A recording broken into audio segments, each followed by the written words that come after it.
bienvenue sur Info Télévision. Alors, si vous êtes assis, vous êtes bien sur le canal 307. Aujourd'hui, on va parler de femmes, car l'émission s'appelle Talent de femmes. Alors, Talent de femmes valorise les femmes qui se démarquent dans la société, les femmes qui ont un apport, notamment concernant leurs activités, les femmes aujourd'hui qui apportent un plus, notamment dans le quotidien, justement, des citoyens camerounais et même des citoyens internationaux. Aujourd'hui, on va parler d'une femme qui a axé justement son quotidien sur l'art. On va parler peut-être des 7 arts aujourd'hui, mais néanmoins, on va englober tout ça avec ses activités, notamment le centre qu'elle dirige aujourd'hui depuis plusieurs années et qui a apporté et qui a fait découvrir aussi de nombreux artistes. Sans plus tarder, nous allons parler d'art, on parlait de culture. C'est vrai que c'est la culture qui nous délimite et qui nous dénomme et peut-être qui nous prédéfinit dans notre identité. On va parler de cette femme aujourd'hui qui a quand même traversé beaucoup d'étapes et qui a plusieurs activités à son actif et qui aujourd'hui fait de l'art son gagne-pain, peut-être aussi de l'art aussi pour découvrir le patrimoine camerounais qui n'est autre que le sien. Alors sans plus tarder, on va vous présenter cette femme qui n'est autre que Fabiola Ekot Aïssi. Bonjour Madame Fabiola. Bonjour Odile. Et bienvenue sur Info Télévision. Merci de m'accueillir. Voilà, vous êtes sur Talent de femmes. Talent de femmes, comme je vous l'ai dit d'entrée, valorise la femme, notamment la femme entrepreneur, la femme leader et la femme peut-être artiste comme vous l'êtes aussi. Alors on sait que vous êtes la directrice et fondatrice du Centre international pour le patrimoine culturel et artistique qui est dénommé CIPCA. Vous êtes commissaire d'exposition, promotrice culturelle. C'est vrai que certains vous connaissent, peut-être à l'international, peut-être on ne vous connaît pas. On sait quand même que vous avez sillonné toute l'Afrique et l'Occident, entre autres. Parlez-nous un peu de vous, Fabiola. Qui est Fabiola? Peut-être il y a un téléspectateur qui est assis, qui aimerait bien savoir qui est cette dame. Alors c'est une grande question, qui est Fabiola? Moi je peux parler de mes actions, je peux parler de ce que nous faisons au CIPCA, puisque c'est d'abord l'amitié et la passion qui réunit les gens autour de nous au CIPCA, qui est donc une association au départ, qui réunit les passionnés d'art et aussi les érudits, les personnes qui savent valoriser la culture à travers la recherche universitaire, à travers la création artistique, à travers différentes actions liées à la médiation culturelle. Et donc, on s'est tous reconnus dans cette action qui fait que maintenant nous avons fondé un centre d'art dans lequel nous exposons des artistes, nous proposons des conférences sur l'art et le patrimoine. Et c'est un honneur de voir comment le CIPCA grandit et nous permet de nous développer et d'être accueillis chaleureusement ici au Cameroun, autant par les politiques que par les universitaires, par les artistes, par toute personne qui s'intéresse à la culture et à sa culture camerounaise et africaine. Alors, on sait que vous êtes au Cameroun depuis déjà plusieurs années. Il y a quelques années, le siège du CIPCA se trouvait à Emana, je pense. Tout à fait. Mais aujourd'hui, c'est à l'Omnisport, il faut le rappeler aujourd'hui. Vous recevez beaucoup d'artistes, vous faites aussi des créations artistiques, entre autres. Parlez-nous un peu de vos activités. Pourquoi avoir choisi d'ouvrir un centre d'art? Parce qu'il m'a semblé que faire de l'art et de la culture sans se rapprocher du public aurait été une erreur. Et donc il nous a semblé qu'il fallait ouvrir un espace qui ouvrirait à son tour ses portes à tout le monde, de manière à valoriser nos talents. Justement, nous aussi, nous avons comme talent de femmes, nous avons cette ambition de valoriser les talents, que ce soit des talents de gens qui créent aujourd'hui, ou bien des personnes ou des références culturelles qui permettent de nous valoriser aujourd'hui en tant qu'Africains, en tant que Camerounais, en tant que tout humain en fait, tout simplement. Et comment commence l'aventure? Comment est-ce que vous dites, bon tiens, voilà, je vais rentrer au Cameroun, ouvrir un centre d'art. Comment est-ce que je vais procéder? Comment vous vient l'idée peut-être d'avoir choisi de ce canevas-là? Je pense que c'est lié à mon histoire personnelle, forcément, puisque j'avais un oncle et une tante qui avaient une galerie d'art en France, à Chantilly, la Caverne des Arts, et j'ai grandi en fréquentant cet endroit. Qui a fait que lorsque j'ai été déjà ensuite autonome, je suis allée directement et naturellement vers les expositions, les galeries d'art, les musées, puisque ça faisait déjà partie de mon patrimoine familial quelque part. Oui. Et puis, je suis née en Guinée équatoriale et cet enracinement dans la forêt équatoriale m'a aussi permis d'aller chercher, une fois adulte, mes racines, me rapprocher de ces racines-là. Et je pense que c'est cette conjonction des deux aspects de ma biographie qui font qu'aujourd'hui, je donne toute cette énergie dans le CIPCA. Mm. Oui, on sait que le CIPCA aujourd'hui reçoit beaucoup d'artistes, on sait qu'il y a des créations. Comment est-ce qu'un artiste quelconque ou bien un artiste qui souhaiterait se faire découvrir pourrait aborder le CIPCA, peut-être venir travailler avec vous et toute votre équipe? Parce que vous, il faut le rappeler, vous avez une grande équipe quand même. Alors, c'est très simple de nous approcher. Nous avons ouvert cet espace pour que les gens viennent vers nous, qu'ils partagent leur façon de voir le patrimoine, leur façon de pratiquer l'art, la culture. Et donc, voilà, toute personne est bienvenue pour venir soit assister à nos vernissages, à nos événements, nos conférences, soit simplement rendre visite et nous rencontrer. Nous sommes une équipe disponible et nous espérons être une équipe accueillante pour tous. Et comment se fait-il, comment on fait pour avoir des résidences, pour être résident chez vous? Est-ce qu'il y a une demande qui est faite? Comment ça se passe exactement? Parce qu'aujourd'hui, il y a des artistes, quand j'ai partagé l'affiche, ils m'ont dit, on souhaiterait travailler avec la dame, mais on ne sait pas comment faire.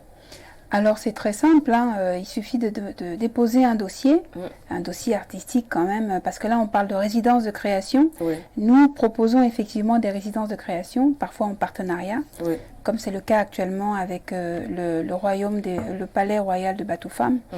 En partenariat aussi avec l'Institut français du Cameroun.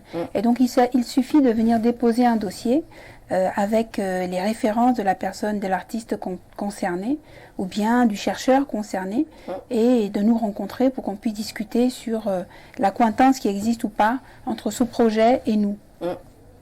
Alors, c'est vrai qu'au CIPCA aussi, il y a beaucoup d'activités. On parle aussi d'identité. C'est vrai que tout à l'heure, on en a parlé d'entrée d'émission. Aujourd'hui, on voit des jeunes qui, quelque part, se sentent un peu abandonnés par certaines de leurs cultures, certains qui ne parlent pas leur langue, qui aujourd'hui sont perdus. Alors, chez vous, on arrive au CIPCA, on trouve justement des manuels qui parlent de langues. Il y a plusieurs langues qui sont exercées, il y a plusieurs professeurs, il y a plusieurs apprentissages. Comment est-ce que vous est venue l'idée, peut-être, de revaloriser un peu nos langues vernaculaires? Alors, je vois que vous êtes très bien renseigné sur les activités et le contenu de la médiathèque du CIPCA. L'idée, c'était étant donné que j'ai grandi en France et que j'étais née en Afrique, j'avais eu ce manque d'accès à la langue Fang, en l'occurrence, qui est la langue de ma mère.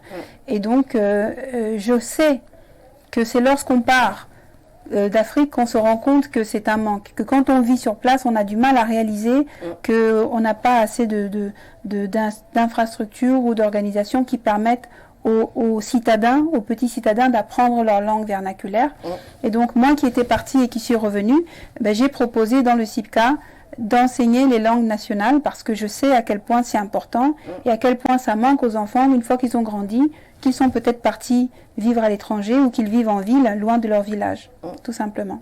Alors aujourd'hui, vous avez beaucoup d'apprenants qui usent de ces langues que vous proposez? Alors nous avons une équipe de langue qui est dirigée par la professeure Juliane Dipnou, avec plusieurs enseignants qui enseignent le Fulfulde, le Bassa, les Hondo aussi. Et nous avons un petit public, quelques apprenants. Nous espérons en avoir plus à l'avenir. C'est pour ça que le professeur Julien a mis en place le principe des vacances en langue pour pouvoir recruter.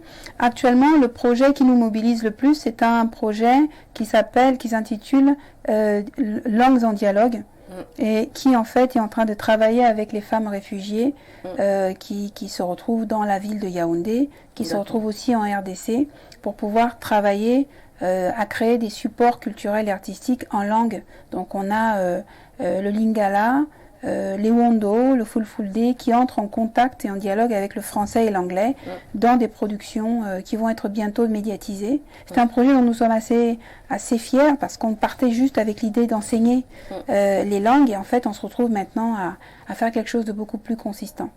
Ah ben je tiens à vous rappeler qu'ici à Info Télévision, nous avons aussi des émissions en langue, hein, Fulfulde, en Bassa, justement, en Bamoun. Oui, on a beaucoup d'émissions ici. On valorise aussi la culture africaine, notamment la culture camerounaise avec les langues. Hein. Bravo. Voilà, c'est un peu ça, notre créneau ici à Info Télévision. Alors, on vous a vu, vous êtes quand même prise en partie avec le festival FIRBA, qui n'est autre que une biennale qui sera organisée durant 5 jours au Cameroun. C'est un festival international, Roots and Beauty of Africa, qui valorise notamment la culture, qui valorise aussi le patrimoine, la diversité. Quel est votre rôle en tant que peut-être participante au FIRBA? Alors, j'y interviens parce qu'au-delà d'être directrice du CIPCA, je suis commissaire d'exposition. Et donc, le FIRBA m'a approché pour que je me charge de monter les expositions au Palais des Congrès de ce festival qui s'annonce très novateur et très prometteur. Ce sera la semaine de février 2023. Tout à fait, début février 2023. Voilà, durant 5 jours au Palais des Congrès. Alors, aujourd'hui, on sait quand même que vous valorisez les artistes, mais on a un peu fouillé. On a vu que vous voulez toujours mettre en exergue l'artiste Gaspard Goman. Parlez-nous un peu de lui. Alors, c'est une grande histoire. Gaspard Goman, c'est un peu le père spirituel du CIPCA, dans la mesure où, lorsque j'ai commencé un peu tout ça, je me suis vite rapprochée de lui lorsqu'il était encore vivant et lui ai demandé de me soutenir dans cette entreprise et en me laissant l'exposer et faire des recherches, recenser son œuvre. Gaspard Goman, il faut savoir qu'il est né en 1928 en Guinée équatoriale, à Malabo, dans le quartier de Los Angeles, et qu'il est décédé, il est disparu en 2016, le 2 avril. Et donc, nous avons réalisé une exposition hommage qui lui a été consacrée en partenariat avec l'Institut français du Cameroun. Cette expo a été itinérante. Elle a été montrée à Yaoundé, à l'Institut français, à l'hôtel Hilton. Puis elle a été... Sans publicité aussi. Elle a été montrée... oui, parce que nous nous intéressons aux institutions, tout type d'institutions qui peuvent soutenir l'art, et le privé, le secteur privé en fait partie. Cette exposition a été montrée au Centre d'art Doualart, qui est un centre ami. Et ensuite, nous avons ramené l'œuvre de Goman là où il était né, à Malabo, à l'ICEF. Et donc, ça a été de grandes retrouvailles entre la société malabaigne et Gaspard Goman, qui est camerounais. Oui, on le sait très bien, mais qui est né à Malabo et qui est un grand artiste qui nous a légué une série d'œuvres, des centaines d'œuvres d'art qui méritent d'être étudiées, divulguées pour qu'on s'en enrichisse tous. Voilà, on va rester toujours dans ce même domaine culturel où on valorise, n'est-ce pas, la diversité culturelle. On sait que le CIPCA a récemment signé une convention de partenariat avec le Palais des Rois Batoufam. Parlez-nous un peu de cette convention. Il s'agit de quoi exactement? Valoriser le royaume, valoriser la culture Batoufam? Oui, alors ce sont des rencontres heureuses que nous vivons dans l'expérience du CIPCA, puisque nous avons été approchés par le Palais et par Sa Majesté le Roi lui-même, il y a quelques années déjà, était venu visiter le CIPCA pour nous connaître. Et ensuite, nous avait invités à Batoufam. Nous avons pu connaître le palais, connaître les activités. Nous avons assisté à la célébration du rite Nkak d'initiation. Nous avons vu la vitalité que ce roi insufflait dans ce qu'on appelle la chefferie, dans son village.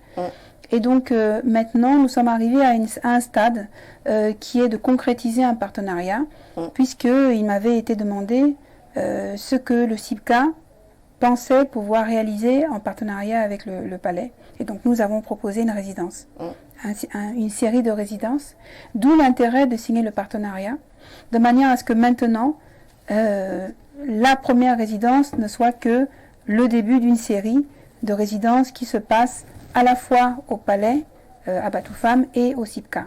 Nous avons eu le bonheur et la chance d'être soutenus par deux grands artistes camerounais.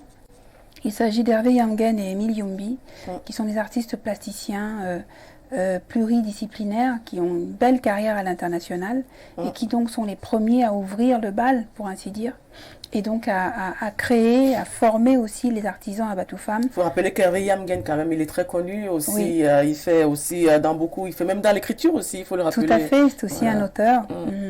Et donc maintenant que la première phase à Batoufam est bouclée, ils arrivent la semaine prochaine au CIPCA à Yaoundé pendant 3 semaines. Et puis le vernissage aura lieu de tout ce beau travail fin novembre.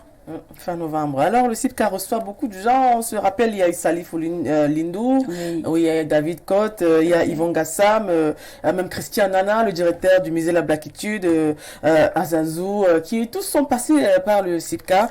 Alors aujourd'hui, c'est vrai qu'on a des noms un peu comme Disake aussi, qui sont passés chez vous. Mais est-ce qu'aujourd'hui, on peut dire, ce sont seulement peut-être des artistes connus qui ont accès au CIPCA? Alors au départ, c'était des artistes connus qui sont venus vers nous, donc on a pris comme un cadeau cet intérêt de leur part envers notre travail, et puis maintenant on commence à ouvrir notre champ, notre espace à de jeunes artistes. C'était le cas dernièrement, en juillet dernier, nous avons invité le jeune Lewis Gibson, né en 1998, à réaliser une résidence de création de peinture. Il a été encadré par le commissaire Landry Mbassi.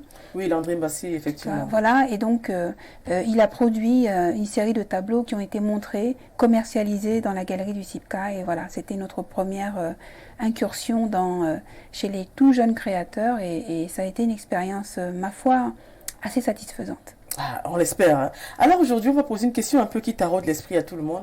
Qui peut être considéré comme artiste aujourd'hui au Cameroun? Alors la liste est longue parce que le Cameroun est béni parce qu'il y a comme un courant vital qui circule dans ce pays et qui fait que les enfants du pays sont de grands créateurs très souvent et qui ont des carrières à l'international. Hein. Nombreux d'entre eux, parmi eux, exposent dans des musées. Exposer à un musée n'est pas donné à n'importe qui.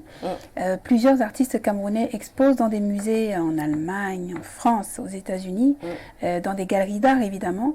Et malheureusement, ils sont encore très peu connus ici au Cameroun. Donc, une des missions du CIPCA, c'est aussi il faut parler de la valeur peut-être de leurs expositions, la valeur des tableaux qui mettent en exergue, notamment, on va prendre, bon, je vais pas citer les noms ici là, qui exposent dans les pays étrangers et des tableaux sont vendus quand même très cher parce que, par exemple, celui à qui appartient Banjun Session, je sais pas, Barthélemy Togo, Barthélemy Togo, voilà, avec qui vous travaillez aussi, vous avez des partenariats de temps à autre, voilà, expose déjà en France, il expose aux États-Unis, en Allemagne, un peu partout, qui est très connu et qui achète, qui vend ces tableaux à très cher aussi. Il y a des tableaux qui coûtent même 15 millions. Mais personne ne le connaît réellement au Cameroun à part les férus d'art. C'est un paradoxe. C'est qu'effectivement, Barthélemy Togo expose un artiste que nous apprécions beaucoup au CIPCA, expose actuellement au musée Picasso et à des conférences à Barcelone avec le musée d'art contemporain de Barcelone. Et donc, c'est un artiste qui est très connu à l'international, qui commence à vendre vraiment cher et qui a aussi eu la bonne idée de créer un centre Banjun Station, là-bas à Banjun.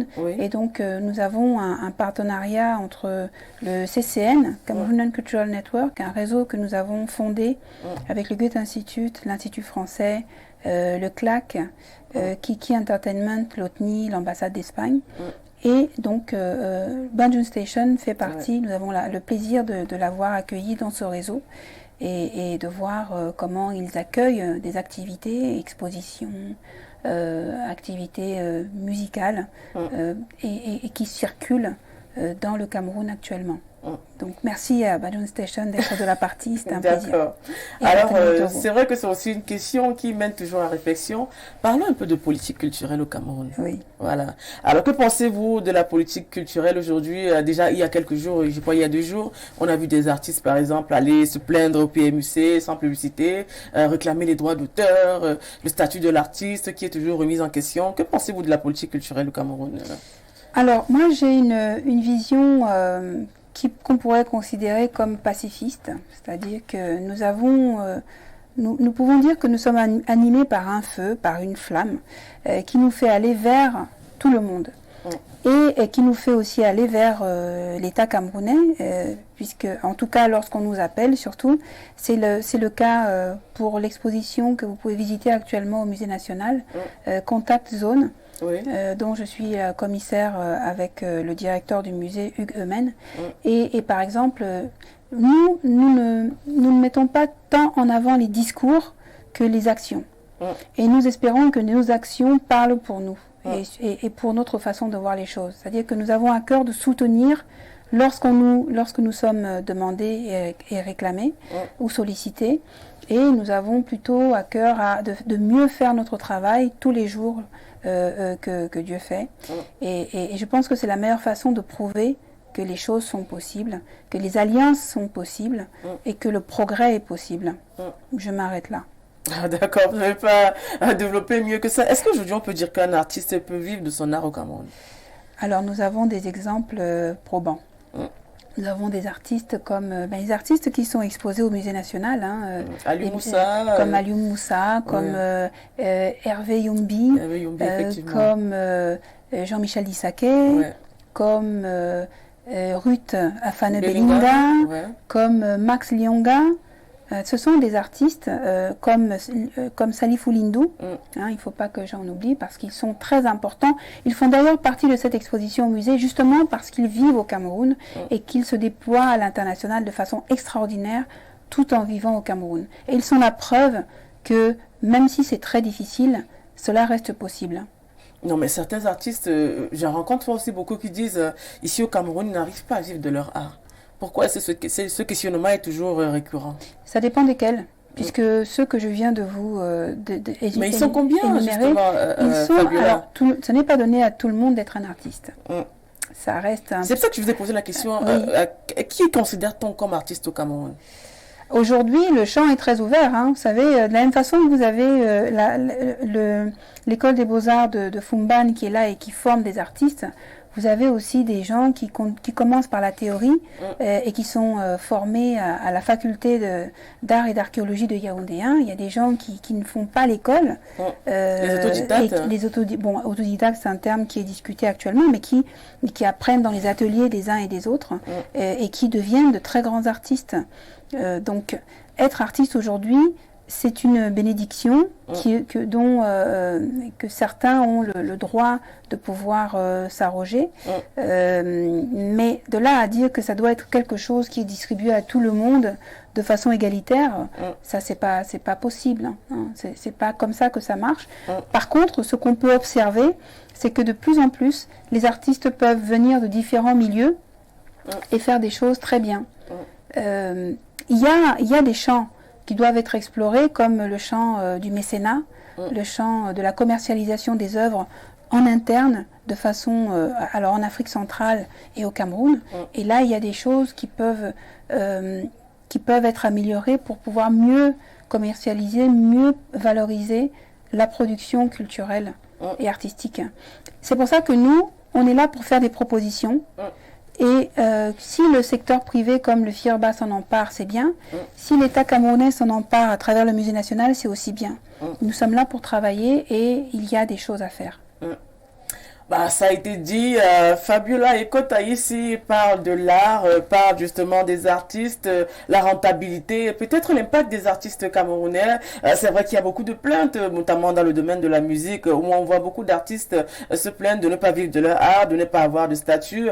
Bon, néanmoins, Fabiola a essayé d'apporter son analyse. Alors, on va parler, comme on est aujourd'hui à Talent de femmes, on va parler de femmes. Que pensez-vous des femmes dans l'art? Tout à l'heure, vous avez cité Ruth Belinga, vous avez cité il y a Gabriela Badje qui actuellement est aux États-Unis. Vous avez cité peut-être comment il s'appelle déjà, Brigitte Gaondjigui, qui aujourd'hui est en train de préparer son doctorat, notamment toujours dans le domaine de l'art. Et puis il y a les arts visuels qui aujourd'hui ne sont pas très bien compris au Cameroun, peut-être même dans le monde aujourd'hui. Mais aujourd'hui, on ne sait pas s'il faille peut-être parler d'art visuel, peut-être notamment en parlant de performance, comme étant un art complet ou bien je sais pas trop. On sait que quand même la mère de la performance, une des mères, c'est Marina Abramovic, qui aujourd'hui pose toujours à réflexion. C'est quoi un peu les femmes dans l'art, notamment l'art visuel? Alors, les arts visuels au Cameroun sont très masculins. Il faut le reconnaître, surtout dans la pratique artistique. Et c'est peut-être dû au fait que les familles déjà ont du mal à reconnaître la valeur de l'artiste en tant que tel, qu'il soit musicien ou plasticien, au départ, et que les femmes sont peut-être sujettes à une pression supplémentaire au moment où elles veulent s'accomplir à travers la création artistique ou à travers l'écriture, à travers la création. Maintenant, certaines résistent à cette pression sociale et réussissent quand même à se mettre à créer, mais elles sont rares. Elles sont rares, c'est pour ça qu'il faut les encourager. Il y a de jeunes femmes qui commencent à sortir de l'école des beaux-arts de Fumban notamment, et qui, je pense à la jeune Jenna, par exemple, il y a eu des artistes comme il y a eu Grâce Dorothée donc, qui commence à faire son chemin, Ange Kaïfa qui était au Cameroun. Oui. Il y en a qui sont plus dans la performance et c'est étonnant et en même temps c'est pas étonnant parce que la performance c'est une façon de se poser justement de façon concrète face au public pour dire qu'elles sont là et qu'elles existent. Et dans un milieu où justement on ne les voit pas, c'est assez révélateur et intéressant. Mais il y a aussi des artistes qui peignent, comme Wilfried Mbida, qui est très prometteuse. Elle est à Konsamba, c'est ça? Elle était à Konsamba alors, aussi? Oui, elle était de l'école de Konsamba. Avec la photographie aussi, elle travaillait aussi, oui. Elle a fait une très belle exposition à l'IFC il y a quelques mois. Et puis, il y en a d'autres qui commencent à émerger. Je pense qu'il y a un bel avenir dans l'art féminin au Cameroun. Oui, c'est vrai que les femmes osent aujourd'hui, hein. Il faut le rappeler. Oui. Alors, je sais que au MINAC, le ministère des Arts et de la Culture, il a été divisé en plusieurs fédérations. Oui. Est-ce que vous travaillez avec les fédérations du MINAC aujourd'hui? Alors, plus que travailler avec les fédérations, je fais partie d'une des fédérations, qui est la fédération d'artisanat et design. Donc, je suis comment dire, représentante du pôle pour le centre au Cameroun. Donc, c'est un honneur. Qu'on m'ait désigné avec ce statut-là. Et donc nous travaillons, nous sommes aussi en contact avec les autres fédérations.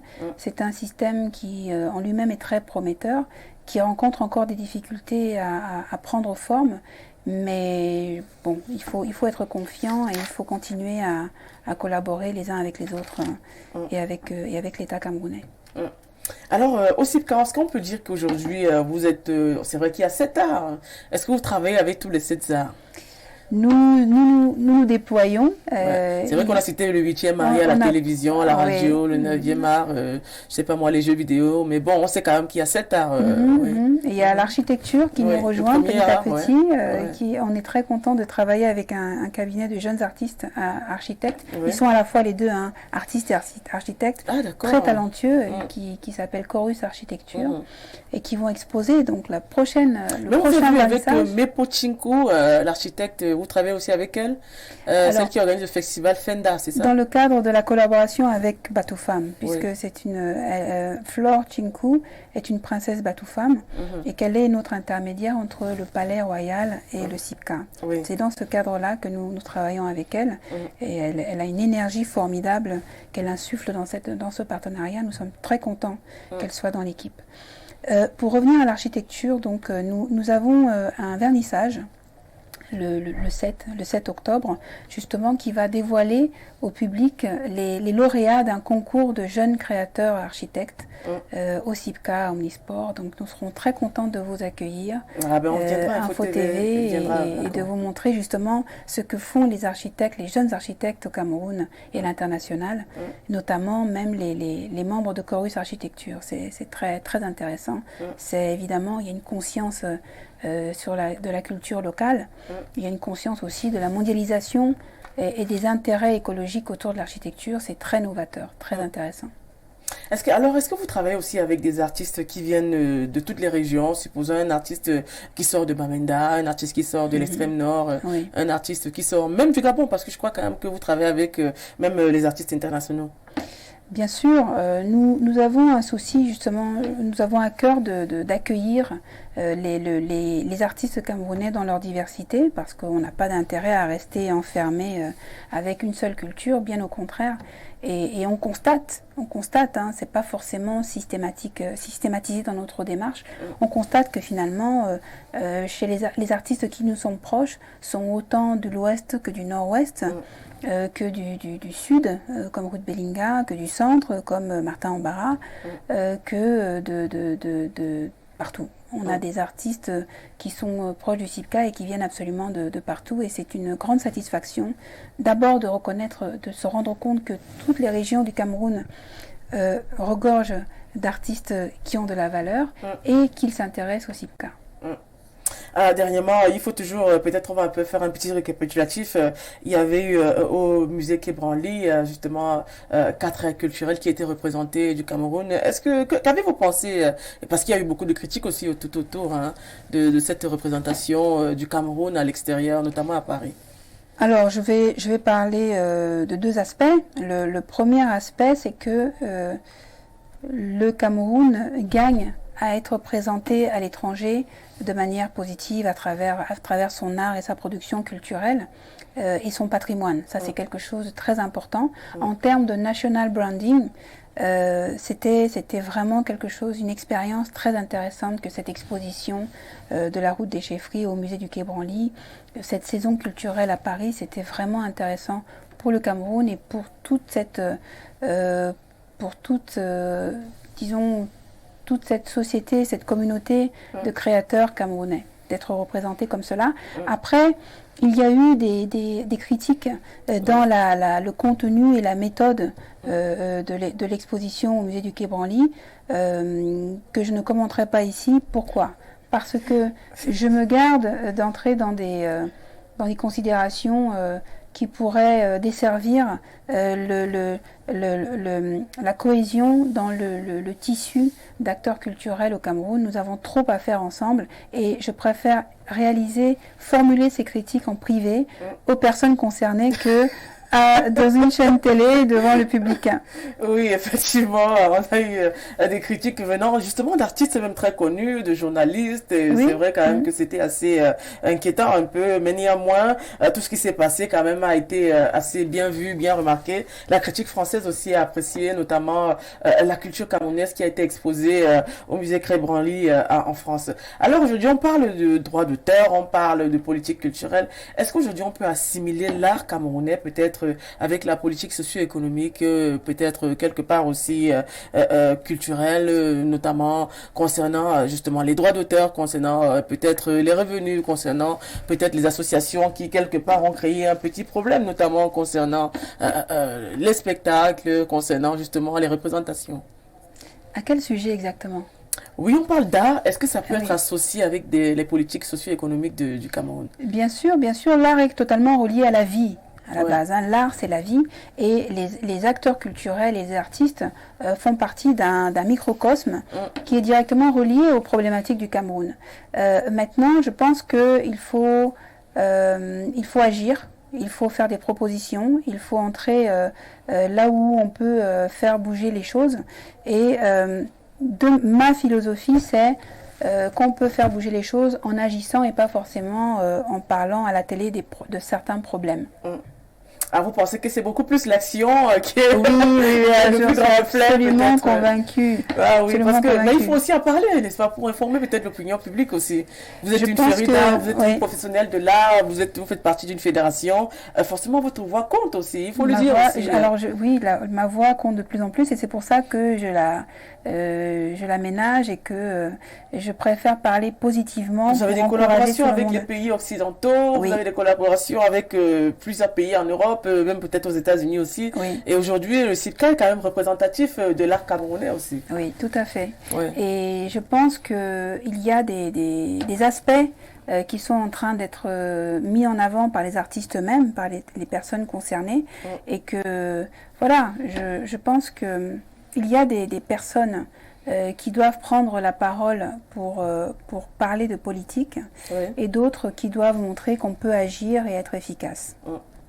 Être efficace, agir, ce sont les derniers mots de Fabiola Ekota ici. On n'a pas fini de parler d'art. Alors, avant de continuer, nous allons prendre cette deuxième phase qui n'est autre que découverte. Ici, c'est la directrice du CIPCA, le Centre international pour le patrimoine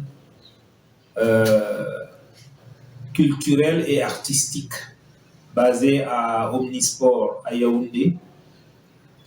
J'ai rencontré Fabiola lorsqu'elle organisait une exposition en collaboration avec Douala Art à Douala. L'expo s'intitulait L'art des pionniers, où elle exposait justement deux pionniers de l'art camerounais à la fois de l'Afrique centrale, Gaspard Goman et Rigobert Dieng, des doyens qui nous ont déjà quittés.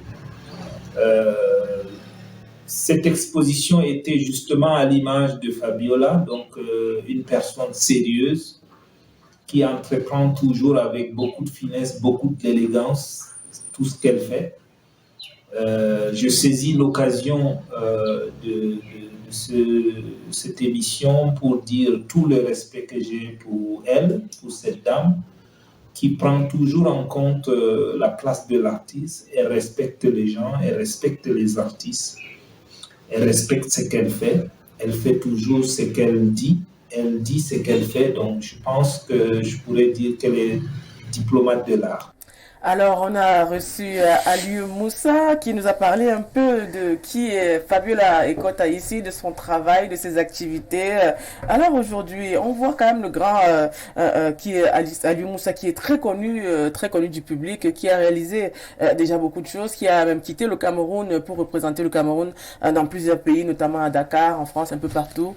Alors aujourd'hui, il fait un peu de vos éloges, notamment concernant l'art. Qu'avez-vous comme regard, notamment concernant peut-être, il a évoqué aussi Gaston Kouman concernant justement tout ce qu'il fait et puis la relation que vous avez ensemble. D'abord, je suis très touchée par les paroles d'Aliou Moussa et je pense que c'est un grand professionnel qui a aussi une voix qui compte et donc je suis d'autant plus touchée par ce qu'il dit de moi. Du coup, je réalise qu'il nous suit depuis un certain temps puisqu'il était à l'exposition Gaspar Goman Rigobert Dieng à Douala en 2017.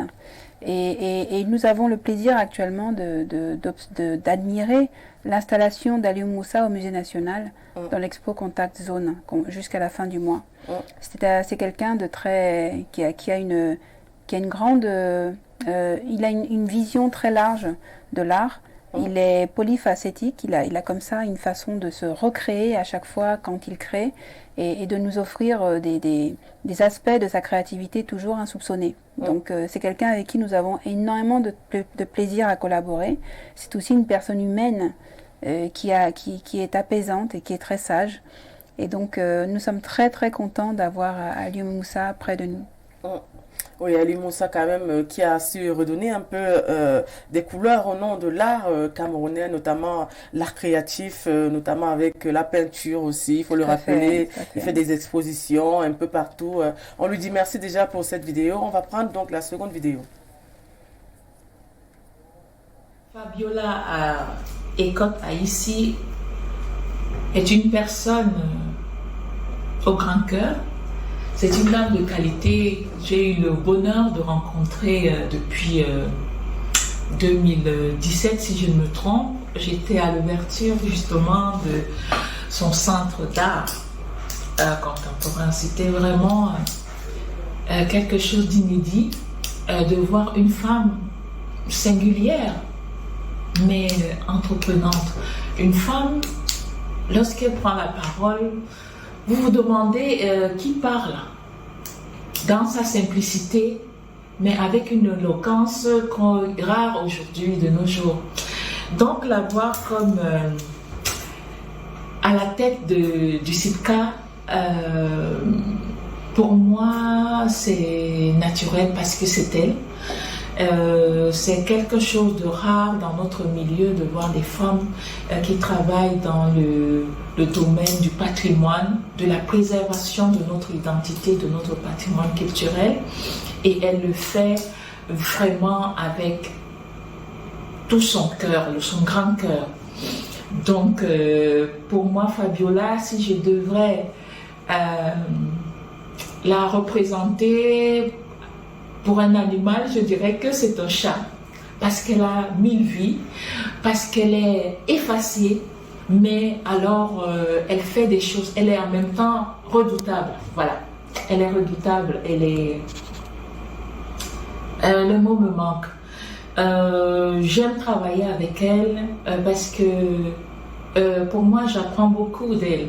L'anecdote, c'est que un jour, je l'invite à notre business meeting, c'était à un hôtel de la place, et elle arrive et elle est émerveillée, elle trouve que la présentation était bonne, qu'on a fait des bonnes choses, et moi je rigolais, j'ai dit mais c'est pas croyable qu'elle le dise, puisque moi je suis plutôt admiratrice de ce qu'elle fait, de ce qu'elle apporte, et je me dis ça renforce vraiment ma vision de la chose, de savoir que les femmes entrepreneurs, les femmes qui décident de travailler, de se mettre au service des autres, sont vraiment des personnes à féliciter. Et c'est ça, Fabiola Ekota-Issé. C'est elle qui devrait, elle ne devrait pas, elle est le modèle de la société actuelle. Elle est le modèle des femmes capables. Donc, être dans une relation non seulement de travail, mais également d'amitié, c'est que du bonheur pour moi, oui. Merci Fabiola, merci d'être là, merci d'être le modèle que nous recherchons toutes dans cette société qui est une société changeante qu'on ne reconnaît plus. Mais comme tu le dis souvent, on ne peut pas vivre sans les autres, on ne peut pas vivre sans les hommes. On doit être ensemble, mais on doit se démarquer parce qu'il faut vraiment travailler et pouvoir jouir ou bien se réjouir après de son dur labeur. Alors, beaucoup de courage, va de l'avant et que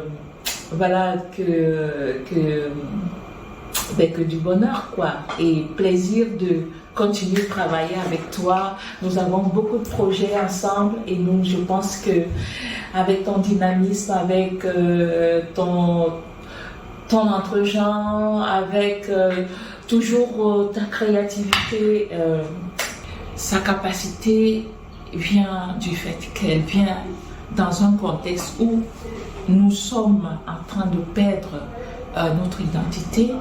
Et vous fait comprendre qu'en réalité, non, ça ne va pas se faire parce que je suis là et je vais essayer de faire des choses. Et pour entreprendre dans notre secteur d'activité, le secteur de l'art et de la culture, il faut avoir des qualités. Et ces qualités sont l'amour du prochain. Il faut être humaniste, il faut être patient. Il faut une persévérance. Il faut endurer parce qu'il y a des moments, c'est-à-dire c'est comme un sacerdoce. Et Fabiola a ces qualités-là. Et rien de grave, de compliqué ne transparaît sur son visage pour dire qu'elle ne peut pas le faire. C'est quelqu'un qui a envie de laisser les marques, d'enseigner, comme on dit, on est au moment du donner et du recevoir. Elle s'est donnée, elle a compris que il y avait plus de bonheur à donner qu'à recevoir. Et comme pour parler, ça veut dire qu'on en a beaucoup dans son cœur. Et oui, de l'abondance du cœur, comme on dit, la bouche parle. Alors oui, je suis très heureuse de connaître Fabiola Ekota. Travailler ensemble, c'est un plaisir. Et dans l'art, il faut vraiment avoir du plaisir, il faut avoir de la passion. Alors, va de l'avant Fabiola. Nous sommes ensemble et on sera toujours là pour travailler ensemble. Merci à toi.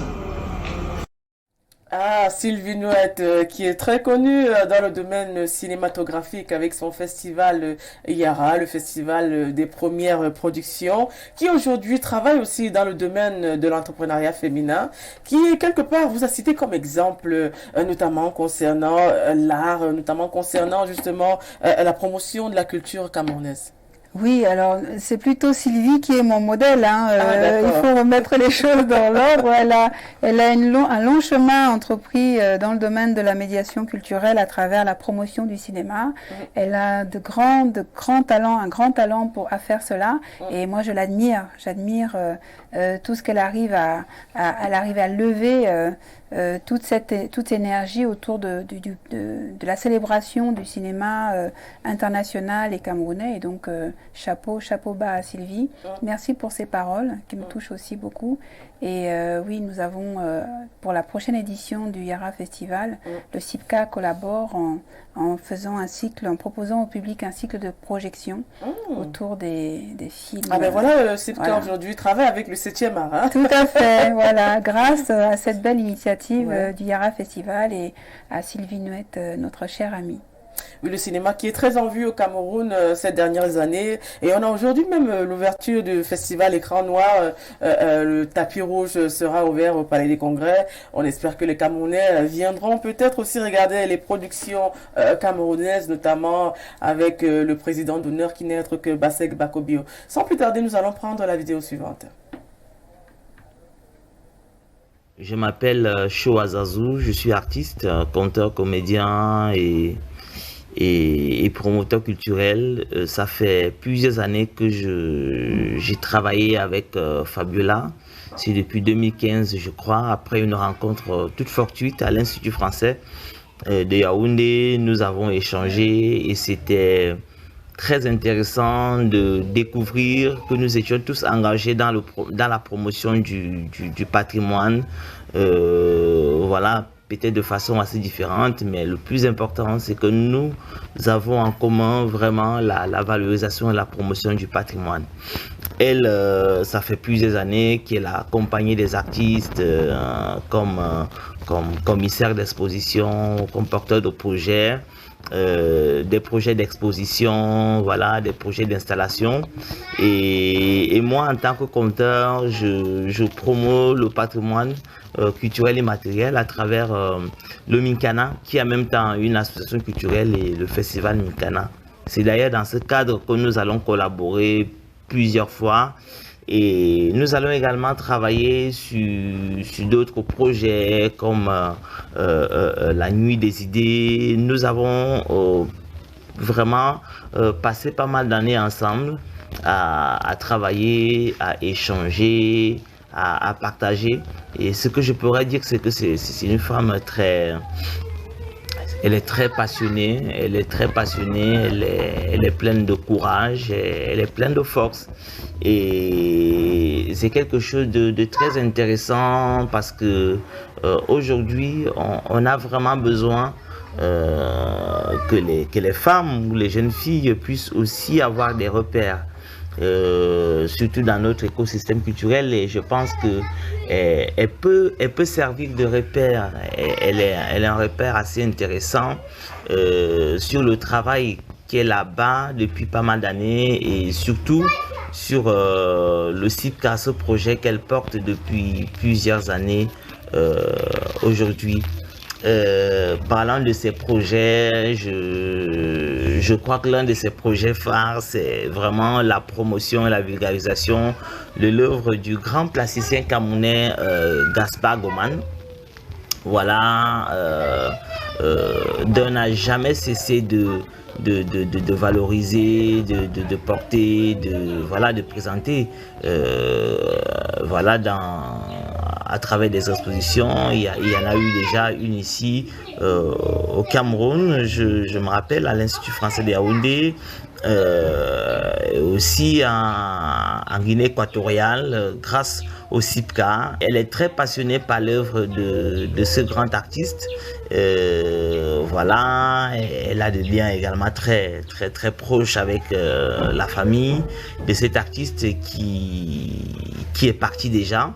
Et elle porte l'œuvre de Gaspard Goman avec le cœur, et pour elle c'est comme une mission de faire connaître cet artiste à travers le monde, au travers des rencontres, des échanges, dans des galeries. Aujourd'hui, nous échangeons toujours, nous travaillons sur d'autres projets, sur de nouvelles collaborations. Et je pense qu'aujourd'hui, Fabiola, à travers le CIPCA, démontre que les femmes ont un rôle très important à jouer dans la promotion culturelle, dans la préservation du patrimoine. Et on ne peut qu'être fier de ce qu'elle fait. Je lui souhaite encore plus de courage, plus d'énergie, toute l'énergie positive pour la suite de ses projets. Oui, on a Shoazazou qui est un conteur qui travaille notamment dans le domaine culturel avec les enfants, les jeunes, qui récemment était au Congo, qui est rentré, qui participe à un festival. Il revient toujours sur Gaston Goman, notamment concernant le travail qui est abattu sur le terrain. Que pensez-vous? Tout le monde sait que le CIPCA aujourd'hui travaille sur l'image de votre artiste phare. Oui, parce que Azazou a fait un chemin avec nous quand même depuis quelques années et qu'il m'a vu commencer. Et c'est pour cela qu'il revient au projet un peu fondateur, la pierre angulaire du CIPCA, parce qu'il connaît l'énergie qu'on a mise dans la promotion de cet artiste-là et la proximité que nous avons avec la famille de Goman. Je pense que ça l'a aussi marqué. En tous les cas, je le remercie pour ses paroles et pour ce témoignage. Azazou est quelqu'un sur qui on a pu compter très tôt.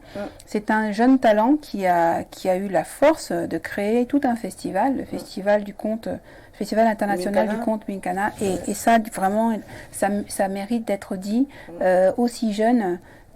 Avec autant de réussite et de pugnacité, lui aussi, hein, c'est un grand battant.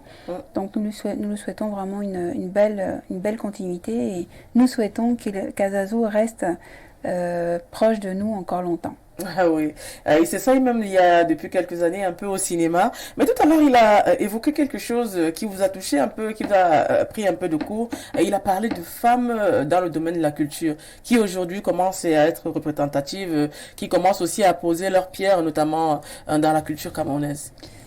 Effectivement, Azazou a parlé du problème du besoin de repères des jeunes filles, certainement, j'imagine, ou même des jeunes hommes, d'un besoin de repères.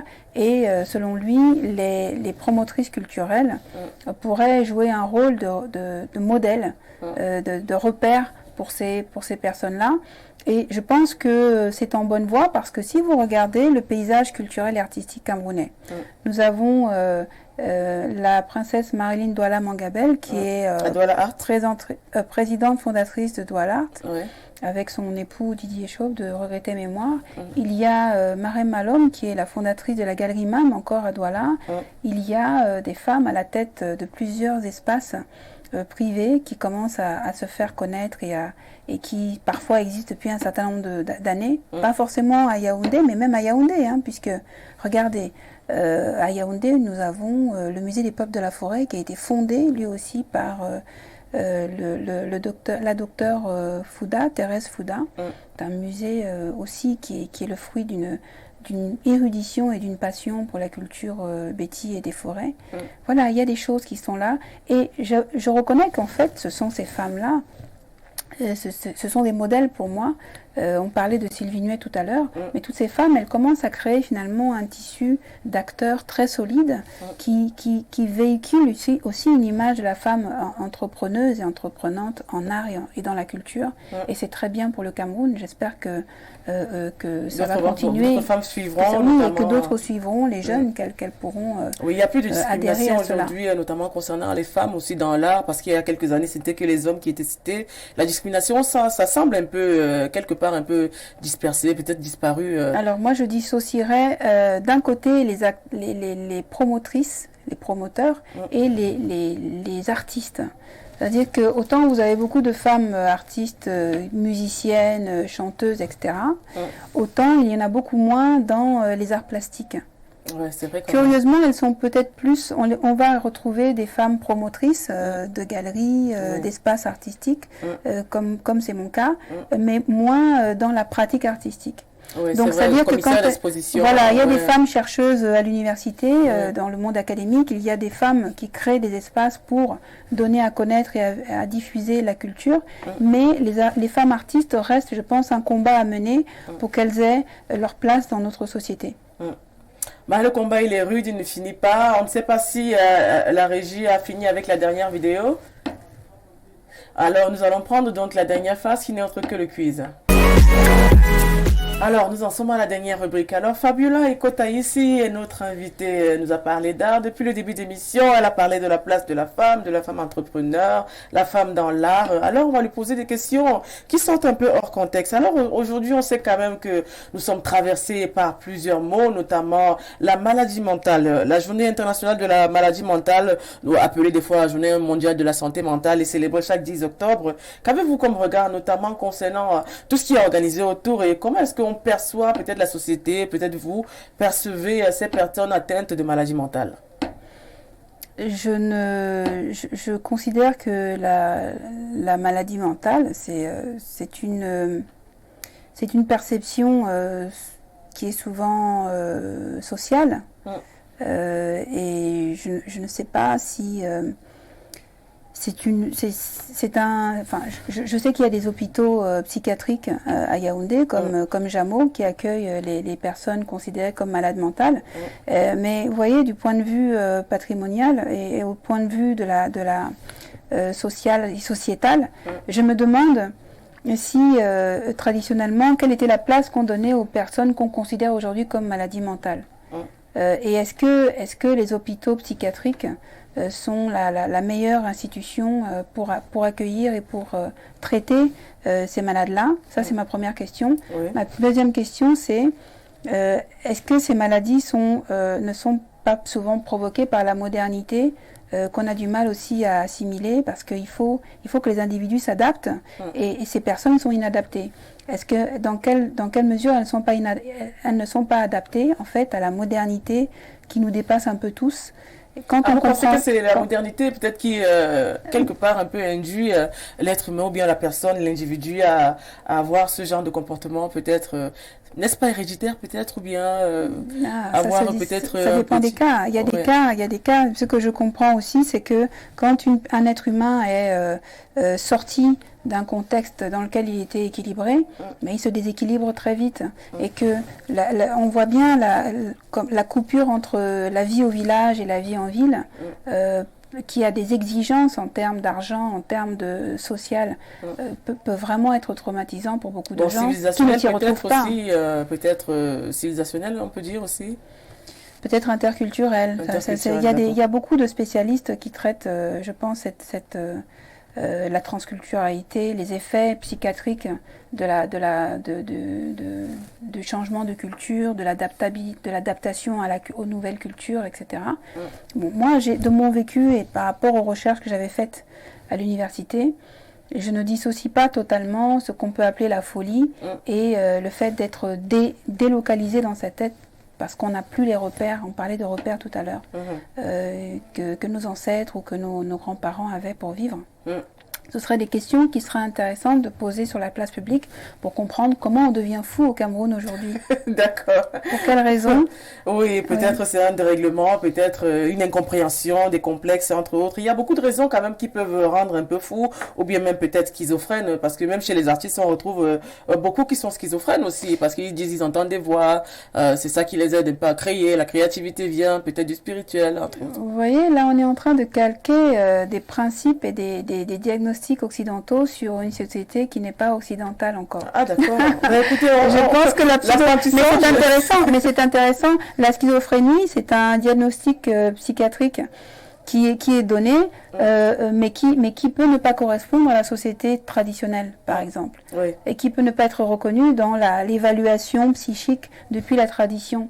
Donc, ce sont des termes que moi je garde et que je laisse dans le contexte occidental, si vous voulez parler d'un malade en France ou aux États-Unis, mais que je n'intégrerai pas à la société du village, par exemple, parce que les gens du village vont donner une autre explication à ce déséquilibre qui peut être temporaire ou qui peut être constant. Voilà. Mais aujourd'hui, on parle par exemple de l'autisme. Au Cameroun, quand quelqu'un est autiste, on dit qu'il est sorcier, en fait. Voilà. C'est ça la différence aussi. Mais alors attention, parce que la sorcellerie, on la met partout où on ne comprend pas. Tout ce qui n'est pas compris relève de la sorcellerie. Donc, quand on dit de quelque chose que ça relève de la sorcellerie, c'est que juste, on ne sait pas ce que c'est. Pour moi, c'est tout ce que ça dénote. Oui, il y a des maladies de civilisation, des maladies qui viennent aussi avec la modernité. Je continue à utiliser ce terme, comme l'autisme. Je ne sais pas si l'épilepsie était aussi courante avant. Je ne sais pas si la schizophrénie était aussi courante auparavant. Mais je pense que ce sont des champs d'études sociales qui sont très intéressantes à aborder. D'accord. On espère qu'avec ça, on aura plus de réponses parce que la thématique de 2022, c'est notre planète, notre santé. La campagne vise à accroître la sensibilisation aux risques environnementaux. Vous en avez parlé, notamment au changement climatique, produits chimiques toxiques, à la pollution atmosphérique et au manque d'eau potable et assainissement. C'est le thème aujourd'hui qui est lié justement à la maladie mentale parce que ça englobe peut-être tout ce que ça comporte aussi, on peut le dire aussi.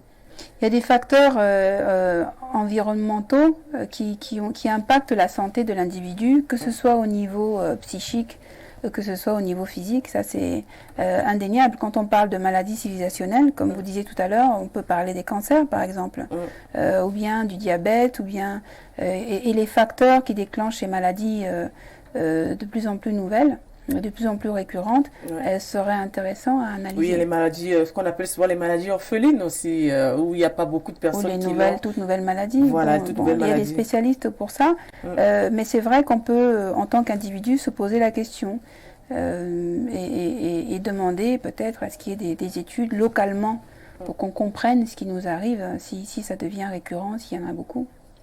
C'est beaucoup de travail, néanmoins, la culture, elle continue de vivre. Alors, on sait que vous vous occupez aussi beaucoup de la culture africaine, notamment camerounaise.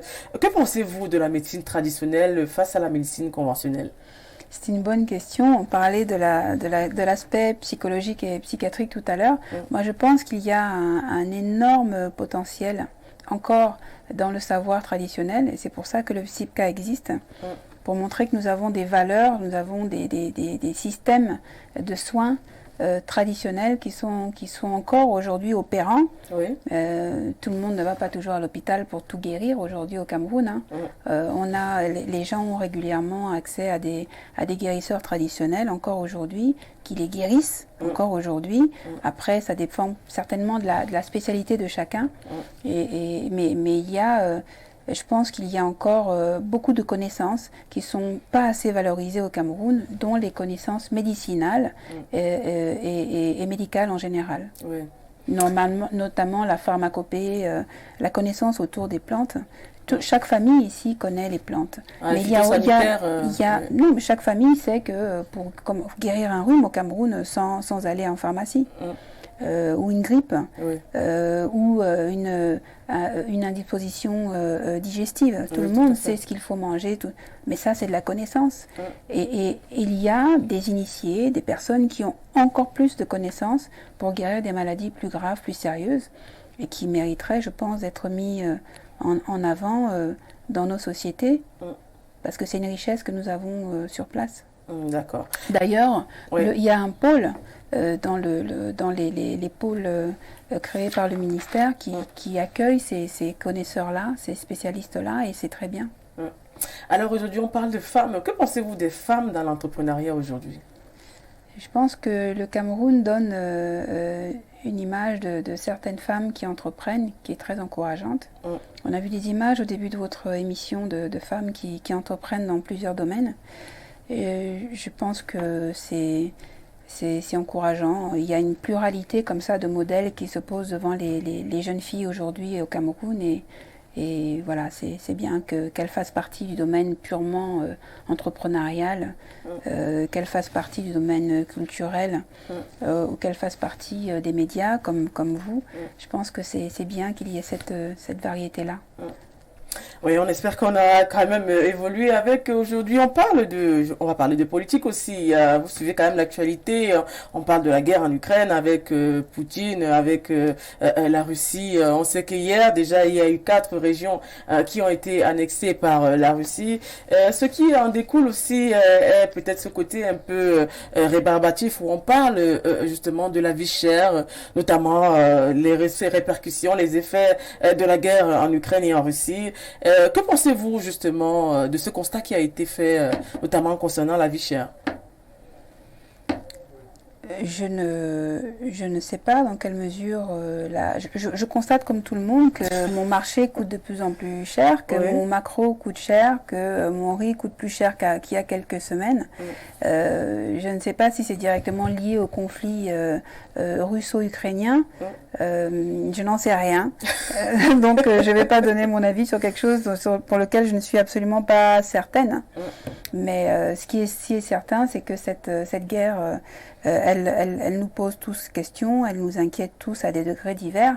Peut-être un petit peu moins quand on est au Cameroun, parce que géographiquement, elle est plus éloignée, parce que le Cameroun n'est pas impliqué à 100%, ni à 50%, et donc on est forcément, on vit moins ce conflit-là que d'autres citoyens, notamment les citoyens qui vivent près de l'Ukraine, ou plus ou moins, ou bien en Europe de l'Ouest ou en Europe de l'Est, ou même peut-être, oui, et les Russes doivent être aussi inquiets de cette guerre, ainsi que les Ukrainiens. Voilà, je n'ai pas grand-chose à en dire, étant donné que je vis au Cameroun et pas en Europe de l'Est, et que mon pays officiellement n'est pas en guerre contre... Mon pays français n'est pas en guerre contre l'Ukraine, donc contre la Russie, pardon. Donc je n'ai pas grand-chose à en dire. D'accord. Alors aujourd'hui, on va continuons donc dans le domaine camerounais. On parle valoriser, tout à l'heure on en a parlé concernant le FIRBA, valoriser le Made in Cameroun. Oui. Est-ce qu'aujourd'hui vous pensez que c'est un grand pas déjà avec les activités que vous menez et peut-être aussi avec les autres mécènes de la culture qui parlent beaucoup, qui valorisent beaucoup le Made in Cameroun? Alors, on valorise le Made in Cameroun pour l'instant dans les discours, et c'est déjà beaucoup. C'est déjà un début.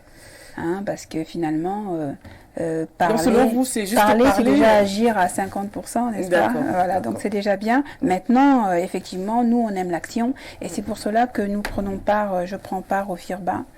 Je suis contente de participer à cette initiative parce qu'on va pouvoir valoriser le Made in Africa et le Made in Cameroun à travers la création artisanale, à travers la création artistique, à travers d'autres événements, et là vraiment c'est vraiment une expérience de laquelle je pense que nous allons tous ressortir gagnants, ne serait-ce que par l'apprentissage de cette expérimentation-là. Et que nous espérons qu'il y aura ce précédent-là qui permettra aux autres de prendre à bras-le-corps cette question du Made in Africa, Made in Cameroun, pour pouvoir générer des produits, produire des choses qui servent à la société et qui valorisent nos savoir-faire ici localement, parce qu'il y en a beaucoup. D'accord. Alors, on va prendre la dernière question. Aujourd'hui, on sait que vous avez vécu aussi de l'autre côté. Que pensez-vous aujourd'hui de l'immigration? On voit beaucoup de jeunes qui préfèrent aller s'embarquer dans des histoires un peu saugrenues, excusez l'expression, parce qu'aujourd'hui, il y a beaucoup de personnes qui décèdent, notamment sur la route, dans le désert, et puis peut-être dans la mer aussi. Néanmoins, il y a beaucoup de Camerounais, d'Africains veulent immigrer pour aller en Occident, aux États-Unis, au Canada aussi aujourd'hui. Est-ce qu'aujourd'hui, vous pensez que l'immigration est un choix de vie, ou bien l'immigration est peut-être la porte de sortie face à la pauvreté? Ayant grandi et vécu en France et en Espagne, je considère que, et ayant émigré moi-même, puisque je suis née en Afrique, je peux pas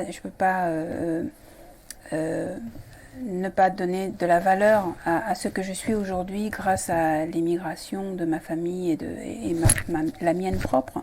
Ce serait un déni grave. Je suis ce que je suis, et je suis ici aujourd'hui parce que je pense que j'ai émigré, que ma mère a émigré, et je suis ici avec cette force-là d'avoir pu, justement, de l'autre côté, avoir une formation ouverte et efficace. Vous voyez? Donc, je ne peux pas dire que c'est une mauvaise chose d'émigrer, mais je trouve que je suis assez fière aussi, parce que je peux parler que de moi. Je suis aussi fière d'être ici aujourd'hui, pour partager les fruits de cette expérience.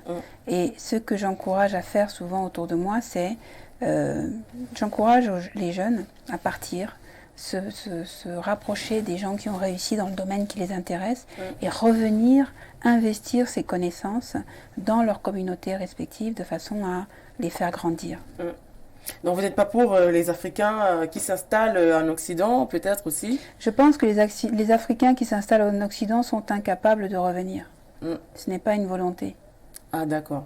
Ça, c'est votre avis, Mon parce avis. qu'il y en a beaucoup qui préfèrent rester de l'autre côté, parce qu'ils parlent de droits de l'homme, de liberté d'expression, qui peut-être qui n'est pas donnée au Cameroun. Certains pensent que peut-être en Afrique, peut-être la dictature règne. Néanmoins, il y a des Camerounais, des Africains qui croient à leur pays, comme Fabiola Ekota ici, qui a été notre invité de ce jour. Et oui, nous arrivons au terme de cette édition. Mais avant de partir, Fabiola Ekota ici nous donnera un avis, notamment concernant son travail, nous donnera un avis aussi aux jeunes femmes qui souhaiteraient faire le même métier qu'elle, et puis les femmes aussi qui souhaiteraient impacter leur environnement comme elle l'a fait et comme elle continue de le faire. Et puis face à la caméra, vous leur direz, donnerez votre avis, et puis on espère qu'avec ça, on pourra au moins essayer de changer la donne.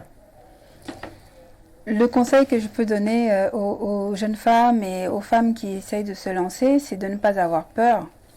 De ne pas avoir peur du machisme, de ne pas avoir peur de la sorcellerie, de ne pas avoir peur de se mettre en action. De se mettre en action, de travailler, d'apprendre beaucoup, de chercher les bonnes formations, de se former intellectuellement, de s'armer intellectuellement, de manière à pouvoir se défendre, parce que la vie, c'est le combat, et que ce qu'on veut, on l'arrache. Et par conséquent, il y aura toujours des personnes qui nous ressembleront, qui s'assembleront à nous pour nous aider à faire ce qu'on veut faire, de la même façon que nous aiderons les autres à devenir ce qu'elles veulent devenir lorsqu'elles nous solliciteront. Donc c'est un système d'entraide qui se met très vite en route lorsqu'on croit en soi et qu'on sait ce qu'on est en train de faire et où on va. Donc il ne faut pas avoir peur. Le Cameroun est un pays qui donne sa place à la femme, mais elle doit trouver les moyens de s'armer pour imposer sa valeur, parce que le milieu n'est pas facile et que mais il est possible de faire des choses. Les contraintes peut-être sociétales, ethniques, peut-être essayent de peut-être ralentir peut-être l'entrepreneuriat féminin, ou bien vous avez remarqué autre chose? Alors ça dépend peut-être des régions au Cameroun, mais nous sommes au centre, et ce que j'observe au centre Cameroun, c'est que les femmes ont les mains libres pour faire énormément de choses et qu'elles font des choses. Après, je connais moins le nord et l'extrême nord. On me dit que c'est moins facile pour elles. Je ne peux pas témoigner de ce que je connais peu.